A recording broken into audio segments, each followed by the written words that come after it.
Segitiga Bermuda, tempat yang diselimuti misteri dan kengerian. Area ini membentang dari Miami, Bermuda hingga Puerto Rico telah lama menjadi legenda. Berabad-abad lamanya, para pelaut berbisik tentang kisah kapal-kapal yang lenyap tanpa jejak. Pesawat terbang menghilang di udara tipis. Segitiga Bermuda telah menelan banyak korban. Ini adalah kuburan impian, bukti nyata akan hal yang tak diketahui. Banyak teori berusaha menjelaskan fenomena menghilangnya kapal dan pesawat ini. Ada yang percayakan anomali magnetik, kekuatan yang cukup untuk mengganggu navigasi. Yang lain bicara tentang ombak raksasa, dinding air menjulang yang mampu menelan seluruh kapal. Lalu ada juga yang membisikkan sesuatu yang lebih menyeramkan. Sesuatu di luar pemahaman kita. Kebenarannya masih misteri. Segitiga Bermuda menyimpan rapat rahasianya. Namun, daya pikat hal yang tak diketahui adalah kekayaan yang besar.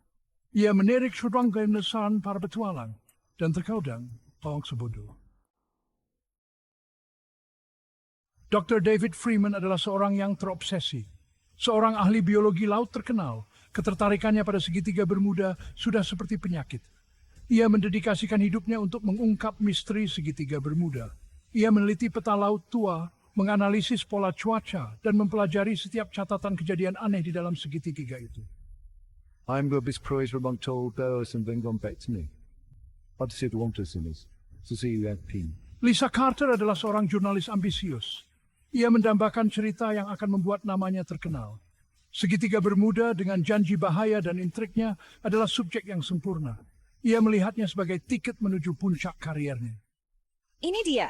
Ini cerita yang akan membuatku terkenal. Aku bisa merasakannya. Tim Reynolds adalah seorang pilot dengan nyali baja. Seorang mantan perwira Angkatan Udara, ia telah terbang melalui zona perang dan menghadapi badai paling dahsyat. Namun segitiga Bermuda memberikan tantangan yang berbeda. Ia mewakili ujian tertinggi untuk keterampilan dan keberanian. Suspim sumago banyak dan bedu sirte ini itbefari. Kecil dia memang singding motivasi di akan datang bersama membentuk tim yang unik. Mereka disatakan sebagai panggilan Segitiga Bermuda. Tidak menjadi bahaya yang menunggu mereka. David, Lisa, dan tim menghabiskan waktu berbulan-bulan untuk mempersiapkan ekspedisi mereka. Mereka dengan cermat meneliti setiap detail, mempelajari peta-peta tua dan citra satelit. Mereka berkonsultasi dengan ahli meteorologi, ahli kelautan, dan para ahli paranormal. Tidak ada yang terlewatkan. Kapal mereka adalah Odyssey, kapal penelitian canggih yang dilengkapi dengan teknologi paling mutakhir. Kapal ini dilengkapi sistem sonar yang mampu memetakan dasar laut, sensor cuaca untuk memantau setiap perubahan tekanan atmosfer, dan sistem komunikasi yang aman untuk tetap terhubung dengan dunia luar. Mereka berharap persiapan mereka cukup. Saat hari keberangkatan semakin dekat, ketegangan terasa di udara. Kegembiraan bercampur dengan ketakutan. Mereka berlayar menuju hal yang tak diketahui, menjelajah ke tempat di mana logika dan akal sehat seringkali gagal. Tapi mereka bertekad untuk mengungkap kebenaran, apapun risikonya. Odyssey membelah ombak meninggalkan garis pantai yang familiar. Matahari menyinari dek saat tim mulai terbiasa. Hari berganti malam saat mereka melakukan perjalanan semakin dalam ke jantung segitiga Bermuda. Pembacaan menakjubkan. Ediksin Suamstring sin Tyson Freud to decide the day. David menghabiskan waktu berjam-jam di laboratorium daruratnya, menganalisis sampel air dan memantau pembacaan magnetik. Lisa sebagai jurnalis mendokumentasikan setiap gerakan mereka. Dia mewawancarai David dan tim mencoba memahami motivasi mereka dan meredakan kegelisahannya yang semakin besar. Jadi, Tim, menurutmu apa yang akan kita temukan di sini? Sudrili Zur. It's been Taya Periodos. Tim nang dan Junjitsi tentang 20 chocolate. Saya ingin pelang percakapan beli kembali ting skugad. Monster laut dan ini kelilan. Ayo senisan luksis undik semua ini.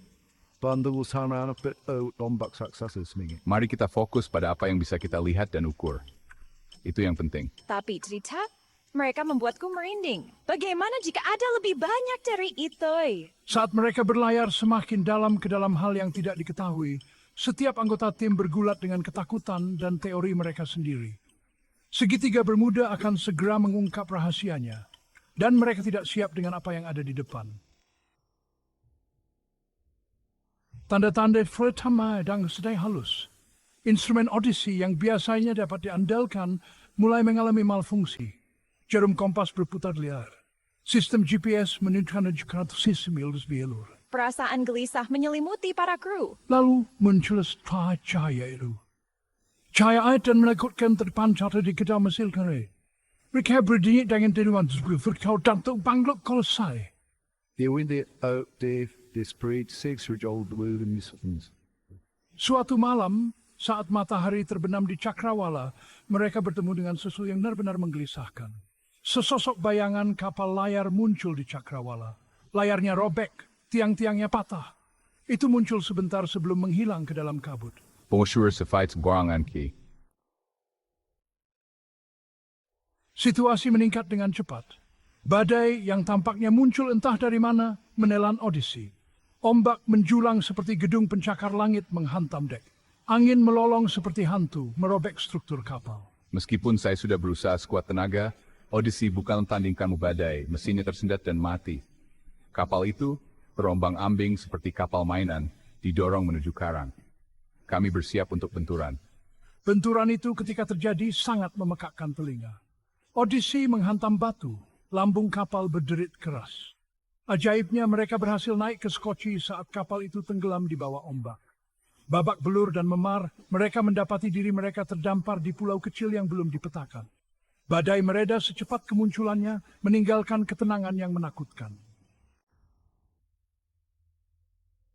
Bagian 7 rahasia pulau. Pulau itu adalah tempat yang aneh dan meresahkan. Tebing bergerigi muncul dari laut yang bergejolak. Pohon-pohon yang bengkok, keriput dan kuno mencakar langit. Udara dipenuhi bau garam dan pembusukan.